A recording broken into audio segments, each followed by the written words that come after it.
오늘의 사연, 지금부터 시작할게요. 안녕하세요. 구독자 여러분, 처음 뵙겠습니다. 저는 50대 초반의 남자입니다. 지금은 잠시 하던 일을 접고 쉬는 중입니다. 사실 지금 마음의 안정이 필요한 상태거든요. 저는 구독자인데 익명성을 빌려서 하소연하고 싶은 사연이 있어서 이렇게 글을 올립니다. 혹시 여러분들도 엎질러진 물을 다시 원래대로 돌려놓고 싶을 때가 있으신가요? 지금 제가 그렇습니다. 물론 엎질러진 물을 다시 담는 건 불가능하지만요. 그래도 담을 수만 있다면 담고 싶은데 시작부터 제가 별 얘기를 다 하네요. 어디서부터 어떻게 이야기를 시작해야 할지 모르겠네요. 이런 곳에 글을 올리는 게 처음이라서 익숙지 않아서요. 저는 원래 직장과 집만 아는 사람이었습니다. 바람 피우는 인간들을 정말 이해도 못하고 비난했던 사람이었죠. 제 친구놈 중에도 바람을 피우다가 이혼을 당하고 폐인이 된 친구가 있었는데 정말 한심해 보였습니다. 불륜이라는 게 한순간의 쾌락 때문에 그동안 쌓아온 게 다 무너질 수도 있는 무서운 건데 말이죠. 그렇게 집과 가족밖에 모르던 저에게 어느 날 한 여성이 나타났습니다. 그게 아마 작년 봄이었을 겁니다. 그날은 제가 아는 분이 부친상을 당하셔서 늦은 밤 조문을 하고 집에 가는 길이었습니다. 한적한 도로에 신호가 걸려서 제 차가 서 있는데 갑자기 한 여성이 차 안으로 뛰어오는 겁니다. 40대 초반으로 보이는 아주 마른 체구의 여성이었는데 너무 놀라서 봤는데 피를 심하게 흘리고 있었습니다. 그 여자는 가까운 병원으로 가달라고 하더군요. 저는 일단 그 여성을 병원 응급실에 데려다 주었습니다. 그리고 집에 왔는데 피를 흘리던 그 여성이 자꾸 머릿속에 맴돌았습니다. 그리고 일주일 후 그 여성을 다시 만났습니다. 그 여성이 우리 공장 건물 청소를 하고 있더라고요. 정말 깜짝 놀랐습니다. 일반 직원 같은 경우 제가 직접 면접을 보고 채용을 하지만 미화원 같은 경우 외부 업체에서 뽑기 때문에 제가 채용에 관여를 안 해서 미화원을 새로 뽑아도 모르는 경우가 있는데 하여간 그 여성이 얼마 전에 만난 여성이라서 정말 무슨 인연이 다 있나 싶었습니다. 그 여성을 저를 보고 인사를 하면서 여기 공장 사장님이셨군요. 일전에는 너무 감사했습니다 라면서 고개를 숙이며 몇 번을 인사했습니다. 저는 물어봤습니다. 그날은 경황이 없어서 못 물어봤는데 왜 그렇게 피를 흘린 거냐고, 왜 다친 거냐고 묻자 일하다가 다친 거라고 하더군요. 아니, 일을 하다가 다친 거면 회사에서 조치를 해줬어야지 왜 혼자 병원에 가려고 한 거냐고 재차 묻자 직장에서 다친 게 아니고 노상에서 떡을 팔다가 들깨한테 물려서 다친 거라고 하더군요. 돈이 너무 필요해서 도로에서 떡을 팔았는데 그래서 다쳤다고 했습니다. 그 얘기를 듣는데 너무 가슴이 아팠습니다. 그 여성의 이름은 장효진입니다. 효진 씨는 그렇게 인사를 하고 청소를 빨리 해야 한다고 자리를 떠났습니다. 그 뒤로도 가끔 공장에서 마주치면 반갑게 인사를 했습니다. 그러던 어느 날 저는 담배를 태우려고 공장 구석에 있는 소각장으로 걸어가고 있었습니다. 우리 공장은 딱히 흡연실이 없어서 사람이 드문 소각장에 가서 담배를 주로 피웁니다. 그렇게 소각장으로 걸어가고 있는데 멀리서 보니까 효진 씨의 뒷모습이 보이더라고요. 가까이 가보니까 효진 씨가 누군가와 통화를 하고 있었는데 뭔가 통화 분위기가 썩 좋은 분위기는 아니었습니다. 뭐 수술비가 어쩌고 저쩌고 하면서 살짝 싸우는 소리도 들렸고요. 통화를 마친 효진 씨가 뒤를 돌아보면서 저와 눈이 마주쳤습니다. 깜짝 놀라는 효진 씨가 저에게 인사를 하더라고요. 저는 그때 담배 대신 커피가 갑자기 당겼고 그래서 효진 씨와 근처 자판기에 가서 캔커피를 마셨습니다. 저는 효진 씨에게 일은 할 만하냐고 물었는데 효진 씨는 여기 직원분들도 너무 좋고 다 마음에 든다고 하더라고요. 그런데 방금 통화할 때 수술비가 뭐 어떻다고 하시던데 누가 아프신가요? 그렇게 물었더니 효진 씨는 금세 눈에 눈물이 그렁그렁 맺히더니 홀어머니가 신장 이식을 해야 하는데 공여자는 찾았는데 수술비가 없어서 이식 수술을 못하게 생겼다고 그래서 너무 힘들다고 하더군요. 그때 생각했습니다. 그래서 예전에도 돈을 벌기 위해서 노상에서 떡을 판 거구나. 들개한테 물려가면서 그 얘기를 듣는데 너무 딱하더라고요. 효진 씨는 저에게 사장님은 신경 쓰지 마시라고 하면서 다시 밀린 청소가 많다고 캔커피를 다 마시지도 않은 채 자리를 떠났습니다. 그 뒤로 저는 계속 효진 씨가 마음에 걸렸습니다. 저는 며칠 후 다시 효진 씨를 불러서 얘기했습니다. 신장이식 수술 비용이 얼마냐고 물었고 효진 씨는 1,200만 원 정도 필요하다고 하더군요. 저는 이 돈을 바로 주겠다고 계좌번호를 불러보라고 했습니다. 효진 씨는 또다시 눈물을 글썽거리면서 너무 감사하다고 하면서 고개를 숙여 인사를 했습니다. 그리고 이 돈은 6개월 안에 반드시 갚겠다고 했어요. 저는 갚는 기간은 걱정하지 말고 천천히 갚아도 된다고 했습니다. 그 뒤로 저와 효진 씨는 만나면 반갑게 인사하고 서로 안부를 물을 정도로 꽤 친한 사이가 되었습니다. 그리고 효진 씨 홀어머니도 이식을 하고 다시 건강을 찾으셨다고 하더군요. 너무 기쁜 소식이었습니다. 가끔 보면 효진 씨가 동료 미화원들과 웃으면서 얘기하는 걸 보면 제 기분까지 좋아졌습니다. 예전과 달리 효진 씨가 많이 밝아진 것 같아서 저도 기쁘더라고요. 그렇게 지내던 중에 하루는 제가 월말 결산을 좀 할 게 있어서 공장에 혼자 남아서 야근을 하고 있었는데 저 빼고는 다 퇴근한 공장에 뭔가 인기척이 들려서 앞을 봤더니 효진 씨가 치킨을 들고 서 있더라고요.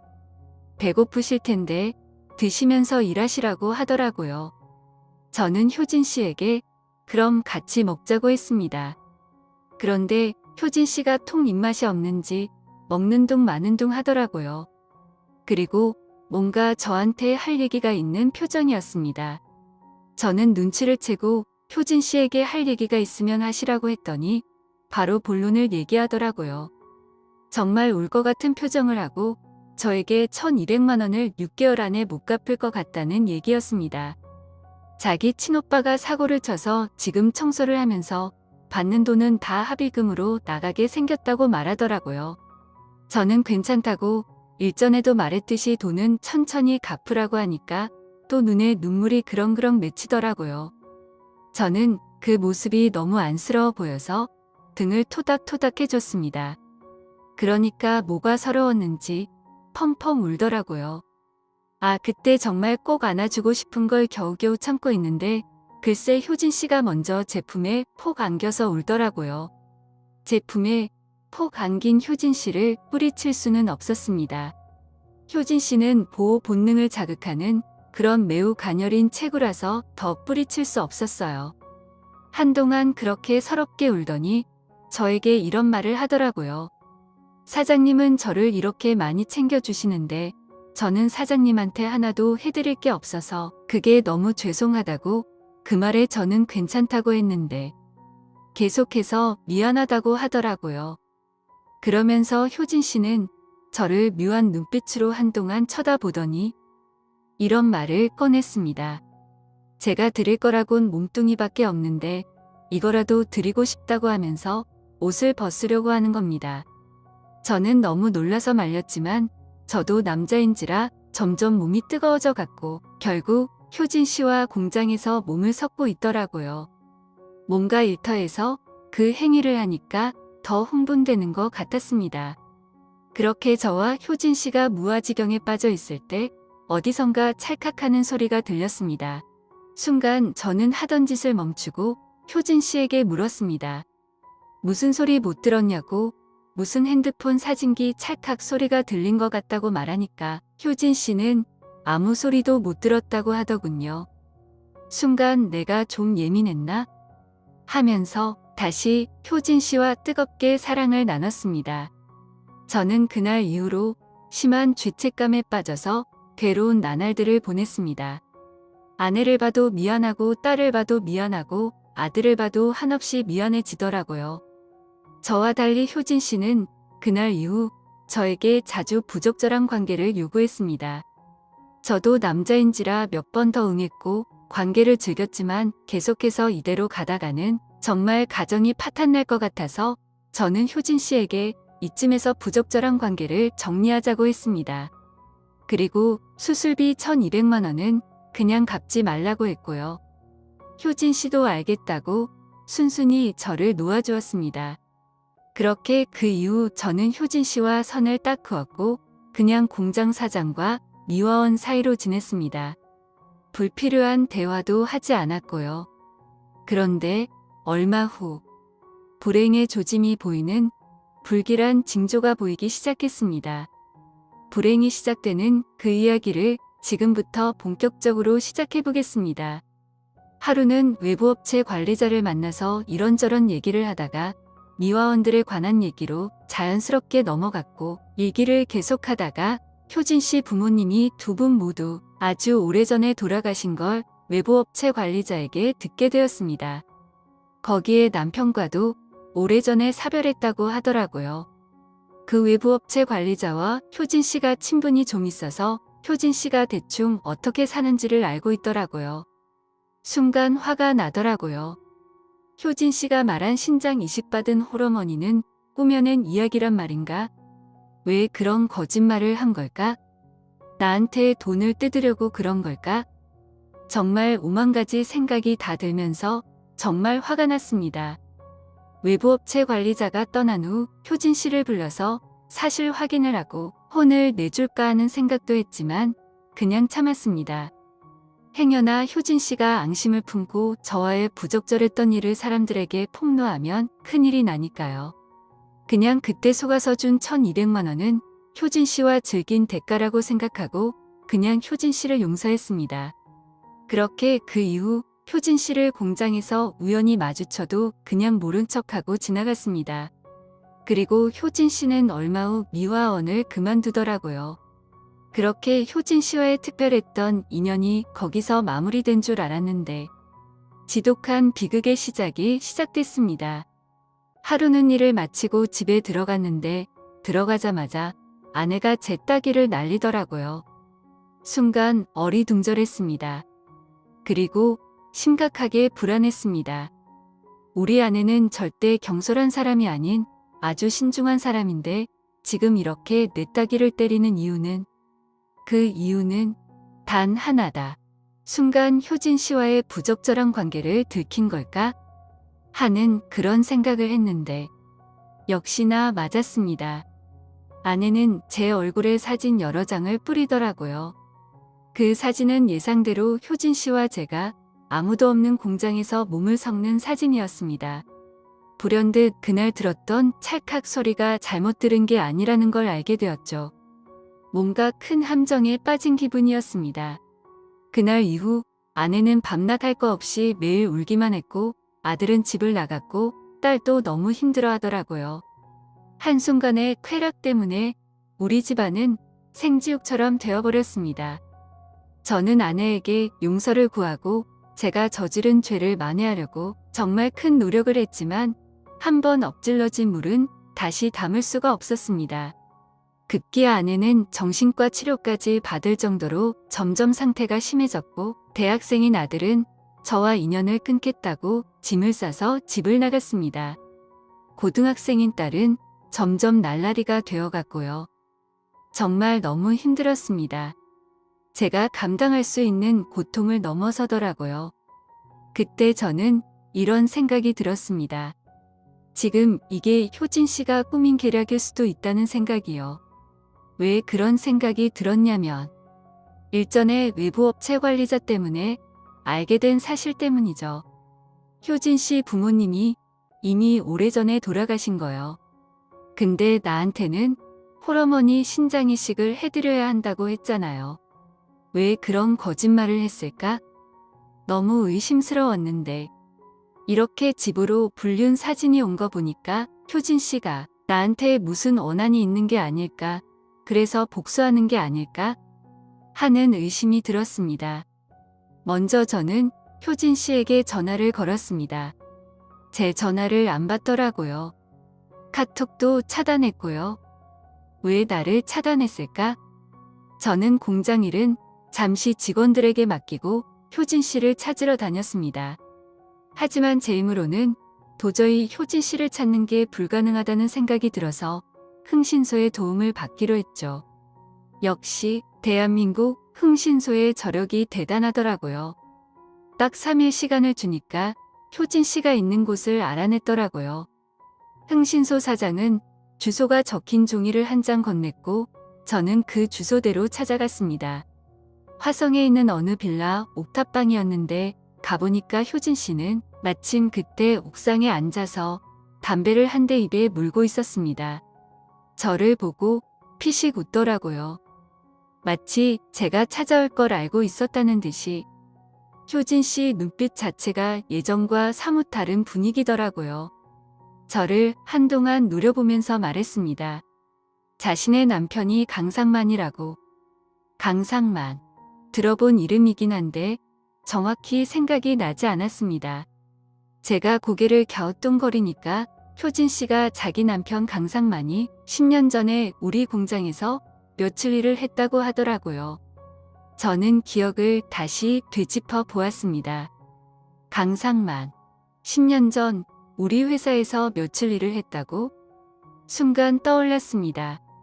10년 전에 만난 강상만이란 사람이 마치 어제 일처럼 또렷하게 생각나더라고요. 그 강상만이라는 직원은 교통사고로 한쪽 팔을 거의 못 쓰는 사람이었습니다. 그런데도 우리 공장 면접을 보러 왔었죠. 당시 사람을 구하기가 힘들었지만 팔 한쪽을 못 쓰는 사람을 뽑을 수는 없어서 그냥 좋게 돌려보내려고 했는데 그 강상만이라는 사람이 딱 한 번만 기회를 달라고 하더라고요. 자신을 딱 일주일만 써보고 그때 채용 여부를 결정해달라고 하도 사정을 하길래 저는 일단 일주일을 써봤습니다. 그 강상만이라는 사람은 무척이나 일은 열심히 했지만 역시 한쪽 팔이 불편해서인지 일하는 속도가 너무 느렸습니다. 결국 저는 돈 얼마를 손에 쥐어주고 집으로 돌려보냈던 기억이 떠올랐습니다. 효진 씨는 계속해서 얘기를 했습니다. 남편은 결국 그날 이후 절망감에 빠져서 술만 마시다가 얼마 후 스스로 목숨을 끊었다고 그래서 나한테 의도적으로 복수한 거라고. 저는 그 자리에서 효진 씨를 죽도록 패고 싶었습니다. 겨우 그런 이유에서 나한테 복수를 했다니. 뭐 솔직히 내가 잘못한 건 없는데. 정말 죽도록 패주려고 주먹까지 꽉 쥐었습니다. 그런데 죽도록 패면. 그러면 뭐가 달라지나요? 저는 결국 분노를 꾹꾹 억누르고 집으로 돌아왔습니다. 집에 와보니까 아내마저 떠났더라고요. 이혼 서류 준비하라는 쪽지 한 장을 남기고요. 아내를 배신한 제 잘못이 제일 크다는 생각을 했고 저는 지금까지도 아무것도 안 하고 홀로 빈집에 앉아서 이런저런 생각만 하고 있습니다. 가끔 듣는 설비서만이 유일한 친구네요. 여러분들 절대 어떤 일이 있어도 배우자가 아닌 다른 여성과 몸을 섞지 마세요. 아무리 효진 씨가 치밀하게 저에게 복수를 하려고 계획을 했더라도 제가 그 유혹에만 안 넘어갔다면 우리 가족이 지금 이렇게 풍비박산 나지는 않았을 텐데. 너무나도 뼈저리게 후회스럽습니다. 여기 구독자분들은 저 같은 실수 절대 하지 마세요. 그럼 저는 이만 물러갑니다. 끝까지 읽어주셔서 감사합니다. 오늘 준비한 사연은 여기까지입니다. 이야기 재밌게 들으셨다면 좋아요 한 번씩 부탁드리고요. 오늘도 좋은 하루 되세요.